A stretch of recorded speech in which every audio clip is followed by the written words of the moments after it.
Assalamualaikum warahmatullahi wabarakatuh. Halo teman-teman, selamat pagi. Selamat datang di podcast Kidara, Kisah, Identitas, dan Rasa. Oke, pada kali ini podcast akan membahas salah satu warisan budaya yang masih menjadi kebanggaan Desa Kidal, Kabupaten Malang, yaitu Batik Garuda. Nah, di sini kita akan mengulik-ngulik sejarah, makna, proses pembuatan dari Batik Garuda ini, teman-teman. Sebelumnya, perkenalkan saya Fitayatul Muizah yang akan menjadi moderator hari ini. Tentunya kita sudah menghadirkan narasumber yang sangat luar biasa hebatnya, yaitu Ibu Sumiasi. Nah, beliau ini akan berbagi cerita nih tentang Batik Garuda ini dan berbagi ilmu tentang batik-batik nih, teman-teman. Halo Ibu, selamat pagi. Selamat pagi. Bagaimana kabarnya Ibu hari ini? Alhamdulillah sehat. Alhamdulillah. Semoga selalu diberi kemudahan dan kelancaran dalam Amin, setiap aktivitasnya. amin. Ya. Amin, amin, amin. Sebelum memasuki pertanyaan Ibu, boleh dong diceritakan awal mula Batik Kidal ini dari awal sampai proses produksi meluas ini, Bu. Monggo. Saya mau cerita dari awal sekali ya. Iya, dari awal sekali. Ketika itu saya dulu kan bordil ya, basicnya bordil. Terus ketika ada acara di pesantren, yaitu haulnya guru, Romo Yai, itu ketemu sahabat di pesantren itu, teman di pesantren. Kebetulan beliaunya itu pengrajin batik yang sudah apa ya sudah jadi pelatih kan, sudah profesional itu dari Probolinggo, Batik Manggur. Terus saya kepingin sih batik, saya gitu. Prosesnya gimana ya? Sampean katanya, kata beliau, sampean ngajukan ke Desperindak, nanti minta permintaan pelatihan batik gitu. Setelah dari acara pesantren, saya langsung ke Pak Kades itu minta proposal mengajukan pelatihan batik. Ke sana saya minta tolong istrinya Pak Sekdes sama anggota kami, anggota PKK itu. Dari sana ternyata tidak di ACC karena di sini sudah dikasih pelatihan bikin tas gitu. Iya. Saya gak putus asa lah. Saya gak bisa dari sana ya tak latihan sendiri ke Probolinggo saya gitu. Kemudian kebetulan yang dari Batik Manggur itu pelatihnya batik se-Kabupaten Malang. Jadi ngelatih batik di kecamatan-kecamatan se-Kabupaten Malang. Nah itu saya bisa komunikasi, akhirnya minta, alhamdulillah ya atas izin Allah dikasih pelatihan sama Desperindak. Itu tahun 2016 akhir, Desember ya nggak salah, Desember akhir pokoknya. Itu dananya diambilkan dari mana nggak tahu. Terus kemudian setelah itu vakum, terus saya masih semangat kepingin bisa batik. Saya minta lagi Pak Lurah ke sana ke Desperindak minta dilatih lagi. Setelah itu dikasih pelatihan kedua, lanjutan. Pas ada tamu dosen dari UM ya, kebetulan bagian sejarah pengabdian dari UM itu, terus disinkronkan wis dari UM bagian sejarah minta pelatihan batik juga, tapi batik cap gitu. Nah, waktu itu apa ya yang mau dieksplor di Kidal ini? Lah pelatihnya kan ngomong nanti kalau sudah bisa produksi, unggulan yang dihasilkan dari Desa Kidal ini dimunculkan biar Desa Kidal ini dikenal gitu. Terus apa ya unggulannya Desa Kidal? Tadinya saya mau bikin itu padi jagung. Waduh di sana sudah ada. Terus mau bikin, katanya Pak Kades, nongko aja Bu. Nongko di mana-mana sudah ada kalau zaman sekarang ya. Akhirnya saya ngomong sama Bu Ulfa sama Bu Indah itu, Bu andaikan mengeksplor reliefnya candi bagaimana? Loh ya itu bagus. Akhirnya dipilih motif utama apa yang dimunculkan. Nanti lain-lainnya kan apa tuh untuk penyesuaian aja, untuk ikut jajan. Motif yang utama apa ini itu Bu Ulfa ya. Oh iya wes Garudia, terus saya ambil bukunya, buku kecil itu ceritanya Garudia itu apa gitu. Oh iya wes ini bagus itu. Jadi memunculkan motif pertama itu Garudia yang ya ini. Oh ini logonya nggih Bu ya. Iya, Logo pertama. Logo pertama. Logo pertama. Oh, iya. Terus untuk apa itu yang mengikuti motif relief dari candi itu ada medalion, ada sulur, ada patma, ada mahkota, ada anting naga di situ kan ada. Jadi semua diambil dari relief dan candi. Alhamdulillah, terus dikasih pelatihan 2 kali dari UM pertama. Saya nggak putus, saya kepingin bisa gimana ya. Saya terus magang ke Probolinggo. 10 hari terus bisa bikin, terus tak titipkan di sana, terus laku kan senang. Akhirnya teman-teman juga ayo kan dilatih itu 30 orang tadinya gitu. Jadi terus bikin aja, laku nggak laku tetap saya bikin itu lah dananya dari mana? Kalau yang untuk peralatan itu dari desa. Yang Garudia 1 set itu sama banyak, ada medalion, ada sulur, ada patma, itu dibantu dari UM. Yang 1 set, yang 1 set lagi kan 2 set di sini. Itu dibantu dari desa. Ya, dari pokoknya Pak Kades itu sangat mendukung lah dari segi pengadaan alat, terus pelatihan itu juga Pak Kades mendukung sekali lah. Terus saya akan terus bikin tapi nggak banyak ya 3, 4 itu saja. Pada tahun berapa itu ada lomba batik ya. Tadinya sudah vakum wis kayak teman-teman juga nggak semangat gitu. Tapi saya yang lebih tua ini saya semangat sampai bisa gitu. Terus ada lomba di kabupaten. Lomba pertama itu nggak ada yang diambil juara. Itu waktu Pak Bupati Pak Rendra. Setelah itu berapa tahun kemudian, tahun 2018 kalau nggak salah ya, itu Pak Bupati Abbas Sanusi itu mengadakan lomba desain batik. Terus saya ikut cuma 2 lembar, yaitu motif Garudia sama deskripsinya ya tentang Garudia. Apa sih Garudia itu banyak ceritanya lalu digali. Terus yang kedua Nusantara. Nusantara. Motif Nusantara.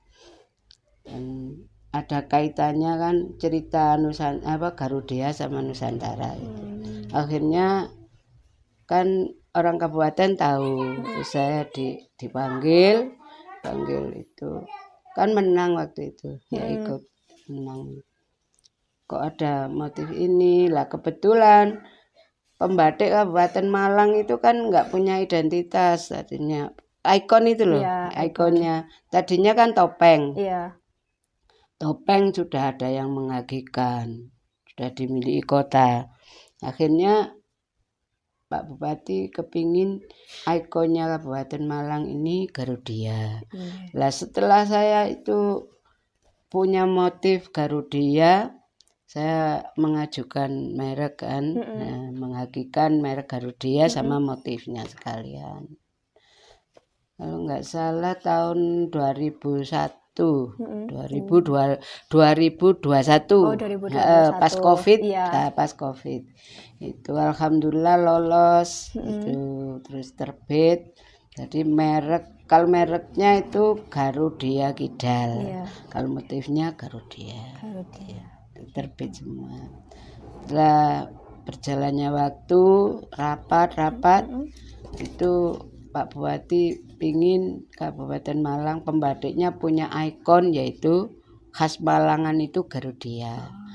Memang Garudia kan ada sejarah dari kenegaraan ya, Garuda itu kan betul. awal cikal bakalnya Garuda yang Iya. menjadi lambang negara itu kan Garudia ini. Iya. Kalau burungnya yang itu kan burung elang Jawa gitu. Terus kan ceritanya Garudia ini bagus gitu loh. Kalau untuk orang Islam itu kan anak yang birrul walidain gitu. Ternyata Ibu sudah melalui proses yang begitu panjang Ibu ya. Iya. Nah, yang ingin saya tanyakan Ibu, keunikan dari batik Garudia sendiri itu apa Ibu? Boleh diceritakan? Keunikannya ya saya pikir ya itu ada hubungannya dengan negara. Kemudian pas waktu saya pelatihan provinsi itu ada teman dari Banyuwangi itu bagus Bu, ini diteruskan. Jadi saya ya memang itu Garudia itu. Yang keunikannya ya itu nomor satu kan kalau bagi saya kan anak birrul walidain pada orang tua. Ceritanya Garudia kan seperti itu. Anak yang berusaha membebaskan ibunya dari jajahan dari Dewi, kan ibunya Garudia ini namanya Dewi Winata ya. Kemudian seorang itu punya istri dua, Begawan itu punya istri dua, yang satu Dewi Winata, yang dua Dewi Kadru. Nah ini kan dianiaya oleh Dewi Kadru madunya itu diperbudak lah istilahnya. Nah, akhirnya Garudia kan kepingin membebaskan ibunya dengan cara apa? Lah kata Dewi Kadru, bisa ibumu bebas, tapi kamu harus bisa mengambil air amerta dari kayangan sana. Jadi Garudia berjuang untuk mengambil air amerta, padahal itu ada di kekuasaan Dewa Wisnu. Terus mengambil ke Dewa Wisnu ceritanya ini. Terus Dewa Wisnu bilang, bisa kamu mengambil air amerta dengan syarat kamu maukah menjadi tunggangan saya. Makanya di Bali kan GWK. Oh iya. Ya itu jadinya Garuda Wisnu Kencana itu. Nah, terus akhirnya dapat. Kemudian ibunya Garudia bisa bebas. Itu yang saya ambil, itu saya ibaratkan waktu perjuangan 45. Jadi para pahlawan tuh berjuang untuk memerdekakan Indonesia dari para penjajah. Makanya oh iya ya, ibu Indonesia ibu pertiwi. Jadi anak ini Garudia ini setia pada Ibu Pertiwi, berjuang gitu ya. Akhirnya bisa merdeka. Setelah itu kan ada Garudia yang memanggul ibunya itu. Kenapa kok saya ngambil yang ini yang ada gucinya? Ini kan perjuangannya sangat sulit, perjuangannya sangat berat pokoknya. Nah itu wes saya ngambil yang ini aja Bu, yang tengah-tengah. Kan Garudia itu ada 3, di candi itu ada 3. Yang satu memanggul ular, yang pertama. Yang kedua ini membawa guci air amerta. Yang ketiga memanggul ibunya. Itu sudah diambil, diboyong lah ibunya. Itu makanya saya wes terus mengenalkan Garudia ini. Melalui batik. Melalui batik. Jadi selain motif Garudia ini Bu, ada motif lain-lain nggak di batik jenengan ini? Ada. Ada nggih. Nah, yang saya pakai ini motif bambu. Ya. Bambu. Ada maknanya tersendiri nggak Bu dari bambu ini? Itu kan bambu itu ditebang-tebang Semarang di Desa Kidal. Padahal Desa Kidal ini punya legenda kampung bambu petung. Sampai sekarang ada, makanya di sana kan ada tugu bambu ya. Lah itu. Ya, itu bukan bambu runcing untuk perjuangan itu. Bambu legendanya Desa Kidal. Makanya saya mengenalkan ini, kalau ada yang tugu juga saya ambil sudah jadi motif. Nih. Filosofinya bambu itu kan kita manusia jangan meninggalkan bambu gitu loh maksudnya. Ini nggih Bu ya motifnya nggih. Iya, ini. Dari ini bambu. dari bambu. Nah, selain bambu ada lagi nggak Bu ini? Ada motif yang tadi saya bilang Nusantara. Iya, Nusantara. Itu yang niki nggih. Nusantara ya. Niki. Ya. Ini yang Nusantara. Niki. Ha-ha. Niki. Amit nggih. Nah itu setelah ini filosofinya ya, Nggih. berbagai macam warna. Heeh. Ini saya ibaratkan Indonesian berbagai macam suku, ras, bahasa, budaya, agamanya Nggih. macam-macam. Tapi bisa indah dengan dibingkai NKRI. Malah lek muslimat kan NKRI harga mati itu. Itu katanya itu. Lah kok bisa jadi batik? Iya, ini berbagai macam warna ini. Nah, ini ada laut. Nah, ini pulau.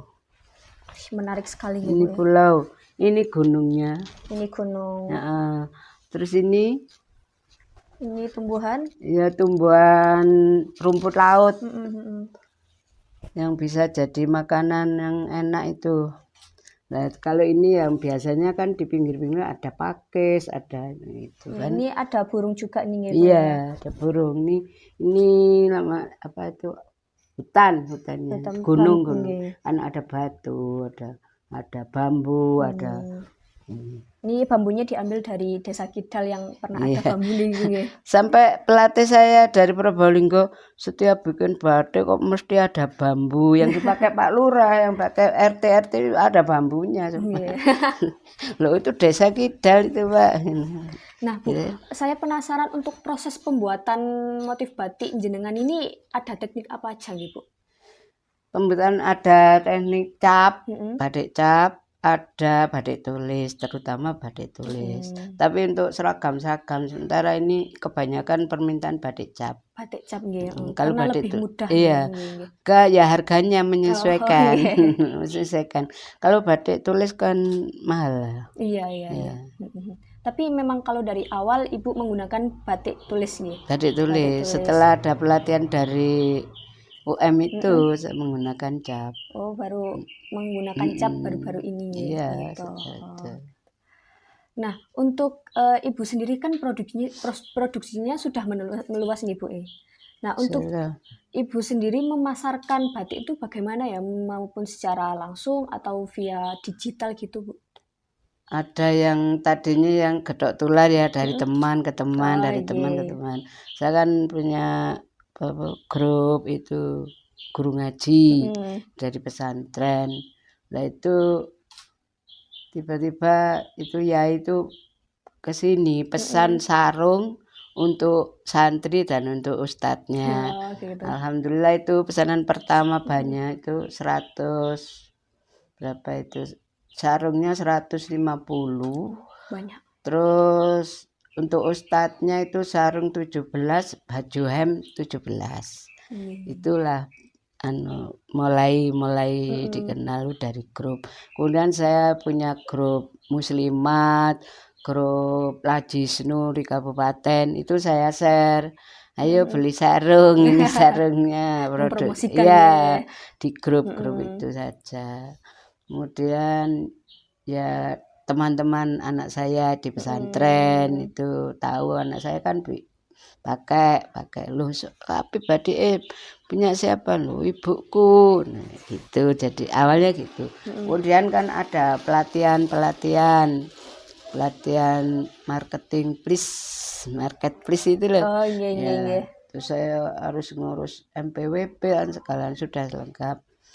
Tapi sudah bisa tapi enggak saya pakai marketplace. Kenapa? Kalau lewat marketplace kan harus siap.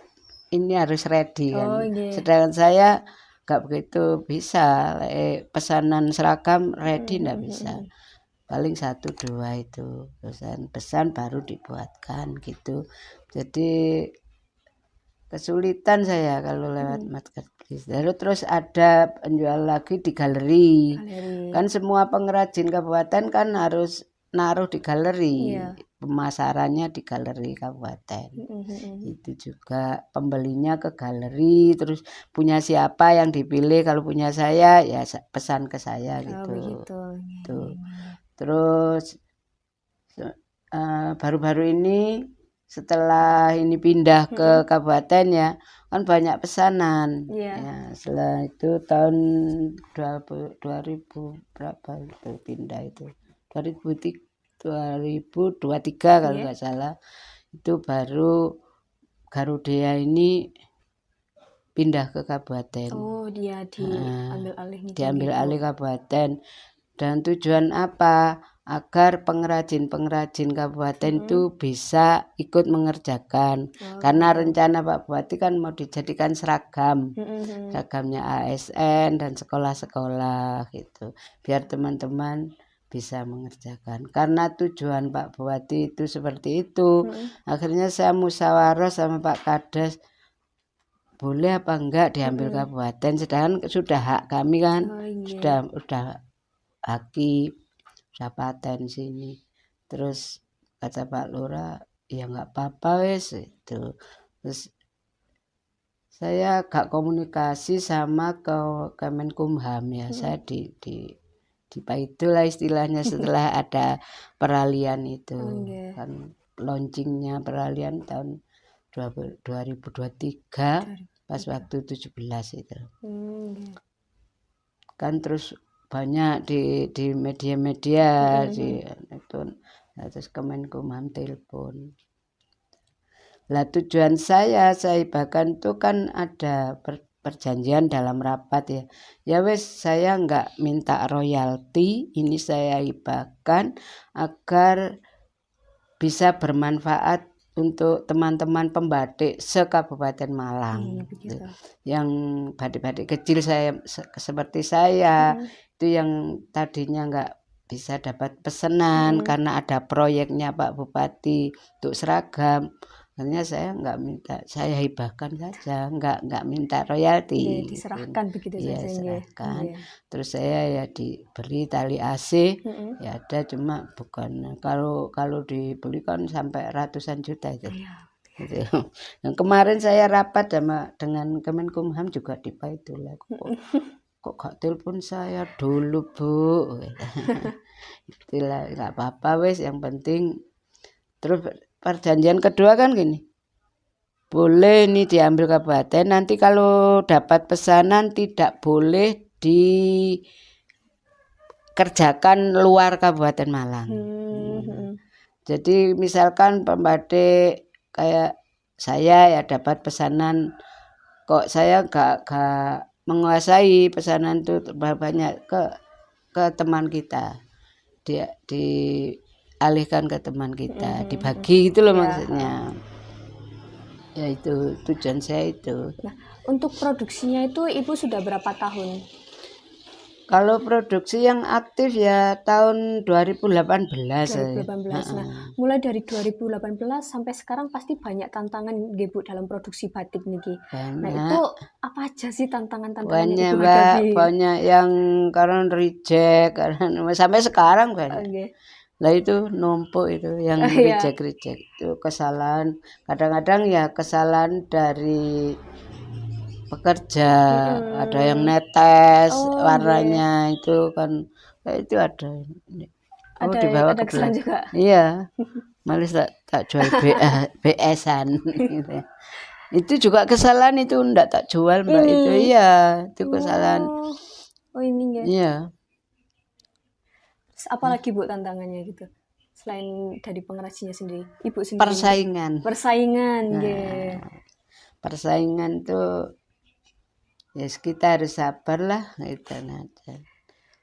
Karena kayak kami kan masih pemula ya, bukan pengrajin yang sudah besar kayak teman-teman yang sudah melanglang sampai ke Jakarta, sampai kan mana-mana. Kan saya ubek-ubek di sini aja. Itu tantangan. Bahkan sampai sekarang itu loh, ada konsumen tuh yang belinya nggak di saya, belinya entah di galeri entah di mana gitu. terus ada yang jelek, Mhm. itu mintanya ke sini, protesnya ke Langsung ke sini. sini. Bu, saya minta ganti ini. Loh sampean beli di mana? Nggak tahu. Terus tak ganti. Oh, berarti memang yang dari galerinya sendiri itu Ibu tidak mengurusi dari galerinya gitu ya? Enggak. Berarti Kalau Ibu langsung memang dari sini ya, langsung iya gitu dari ya? sini. Oh, begitu. Kalau di galeri kan ada yang Ada ngurusin ya. yang Makanya kadang-kadang orang kan belinya di galeri, gak tahu mm-mm. itu produknya Oh, siapa. gitu. Nanti ada cacat, Mm-mm. mintanya ke sini, protesnya ke sini. Iya, begitu. Kemarin juga ada, padahal itu batik cap. Nah, saya kan nggak punya capnya kalau bukan produksi saya. Mhm. Itu mintanya ke sini. Orangnya jauh. Ya wes sampean tak apa mau ini sampean tinggal yang ada ini nanti tak bikinkan tapi tulis gitu.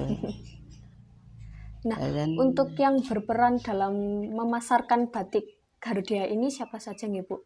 kalau di sini ya anak saya sekarang yang Nggih. admin IG-nya itu Oh, tadi. ada ya Ya, admin IG IG melalui itu digital.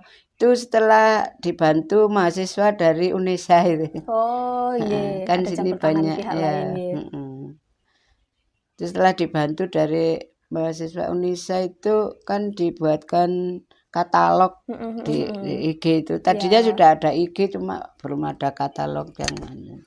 Terus dibuatkan itu kan kelihatannya bagus. Jadi pembeli kan tahu oh asalnya kain berupa ini. Terus kemudian bisa jadi baju modelnya seperti Iya, ini. iya. Itu alhamdulillah itu pesanan. Tahun kemarin itu tahun 2025 itu yang banyak-banyaknya itu. Banyak nggih, banyak Banyak pemasukan pesanan nggih. pesanan Nggih, dari satu kecamatan tuh ada yang 400 pieces Oh, iya, iya. untuk seragam guru-guru SD, guru SMP. Nah, untuk usaha atau ekonomi masyarakat yang dihasilkan dari batik Desa Kidal sendiri ini bagaimana, Bu?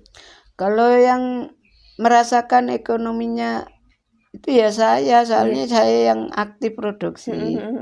Kalau teman-teman kan nggak mau, bisa tapi nggak mau. Ada yang itu ibunya Pak Cari itu yang membantu bisa nyanting, cuma kurang apa ya, kurang bisa seni gitu. Jadi kalau buat seragam saya kadang-kadang kan malah reject gitu kan.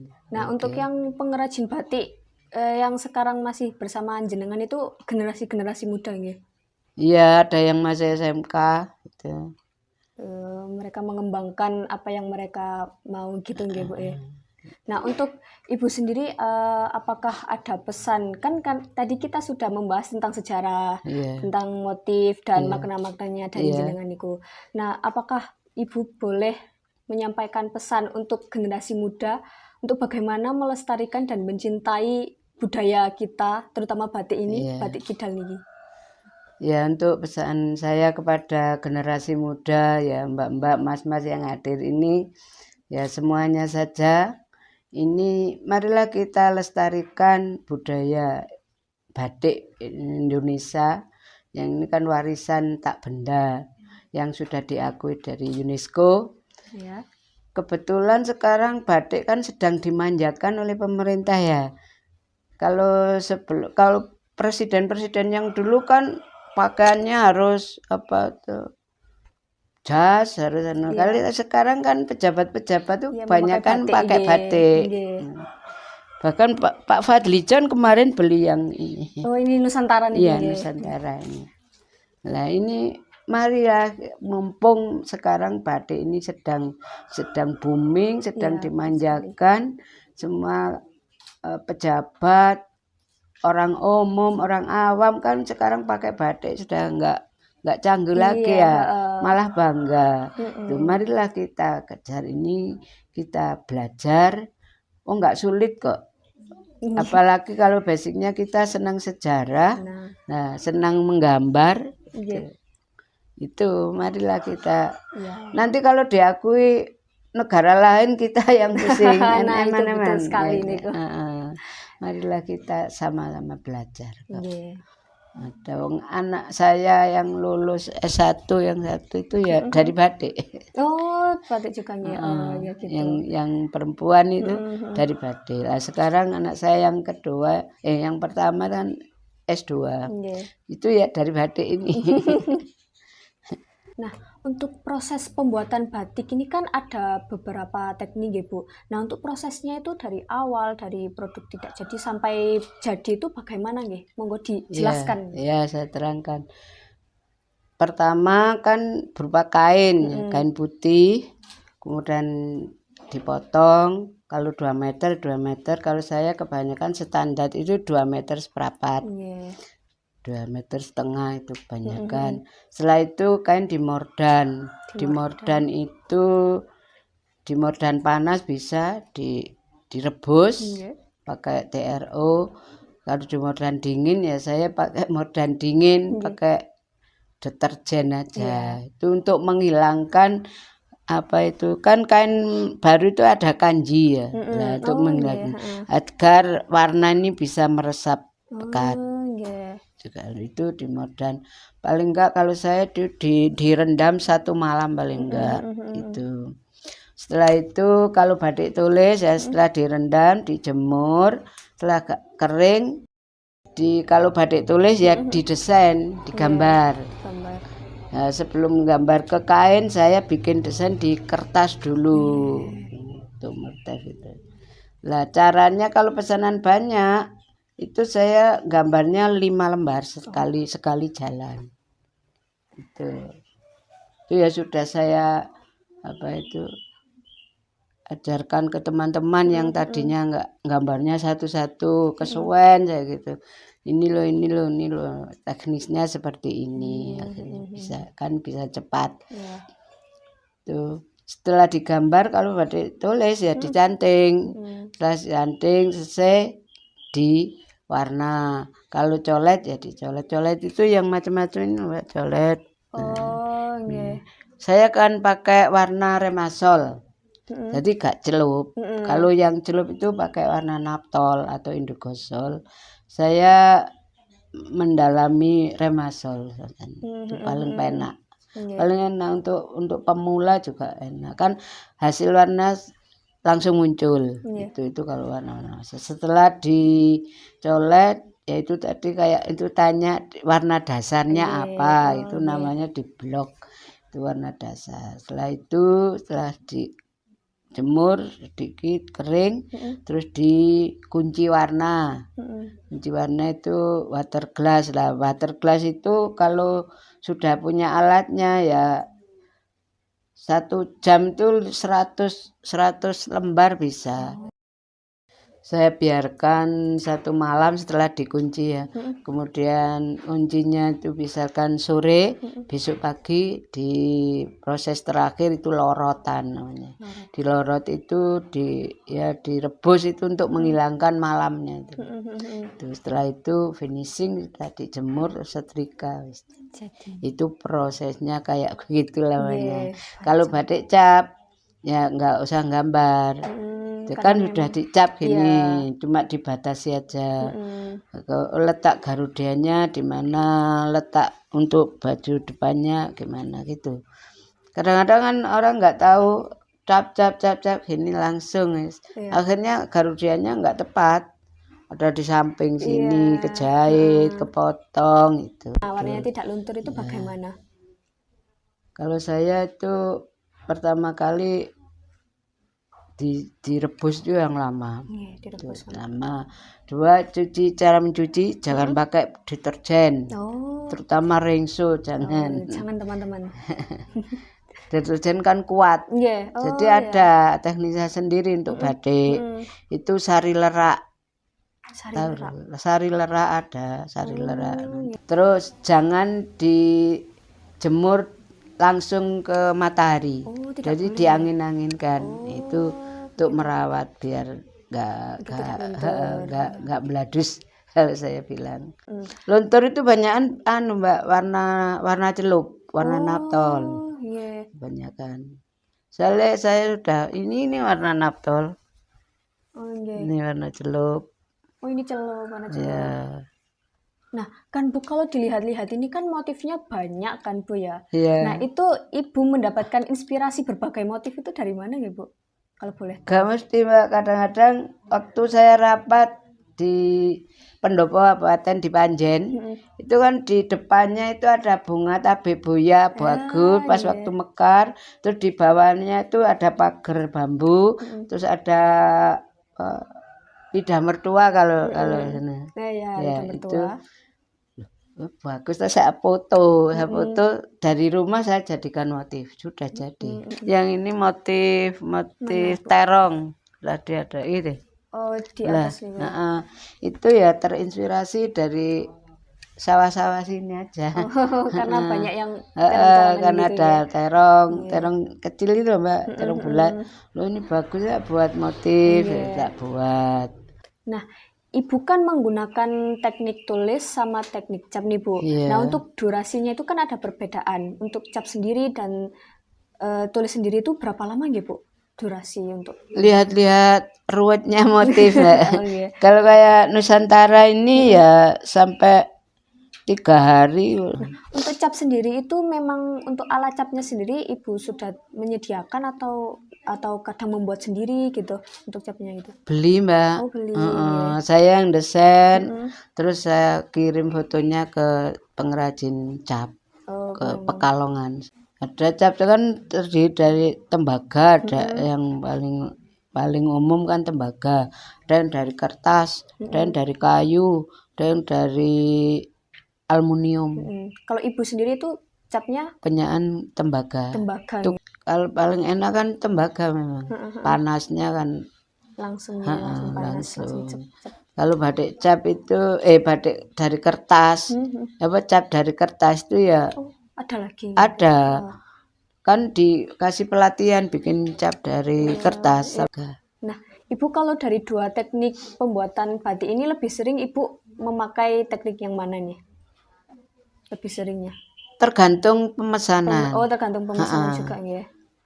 Kalau yang pesan minta cap, ya cap. Cap. Kalau minta harga segini ya cap. Segitu kan gitu. saya batasi. Nah, Bu, untuk batik Nusantara ini kan pewarnaannya banyak banget. Nah, itu Bu. Iya. Proses pewarnaannya itu Lama. nggih. Iyalah, nyolet satu-satu nih, Mbak. Untuk warna dasarnya ini di sini sendiri itu yang mana, Bu? Warna apanya itu?